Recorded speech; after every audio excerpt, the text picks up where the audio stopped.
আগে যখন ছোটো ছিলাম তখন ভাবতাম শুধু যে এই মেঘের মধ্যে কোন স্যার আসে পড়ানোর জন্য, আমি যখন ছাত্র ছিলাম আর কি, যখন আমার বাসায় এসে পড়াইতো। তো এখন বুঝি যে আসলে মেঘের সময় কে বাসায় গিয়ে পড়ায়। এই হলো অবস্থা। এখানে আমি, এই যে আমার বন্ধু আরমান, আমরা দুজন টিউশনে যাইতেছি আর কি। এই মেঘের মধ্যে, এই যে মেঘ দিতেছে, মানে ছাতার ভিতর দিয়ে পানি ডুবে যাইতেছে, এত জোরে জোরে বৃষ্টি দিতেছে। আমার ছাতা কিন্তু খুব নতুন ছাতা, কিন্তু এই ছাতার ভিতর দিয়ে কিন্তু পানি চলে যাইতেছে। এ হলো আর কি অবস্থা।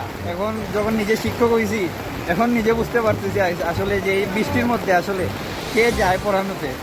আসলে আমরাই যাই পড়ানোতে, না নি আরমান স্যার? এই হলো আমার হাতের অবস্থা, ঘরে উড়ে ভিজে গেছে। দেখতেছেন, এটা হলো বৃষ্টির বর্তমান অবস্থা। এই বৃষ্টিতে আমরা দুইজন। অনেক ভালো লাগতেছে বৃষ্টির মধ্যে।